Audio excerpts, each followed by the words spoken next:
নীরব আকাশের নিচে একসাথে 4টি জানাজা, বিদায়ের ভারী মুহূর্ত। বাবা মা আর 2 সন্তান শায়িত হয়ে আছে শত শত মানুষের সামনে।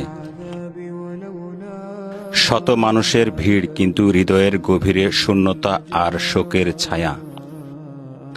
ড্রোনের চোখে আপনারা দেখছেন অনন্ত এক বিদায়ের দৃশ্য। 4টি প্রাণ আজ ফিরে গেল স্রষ্টার ডাকে।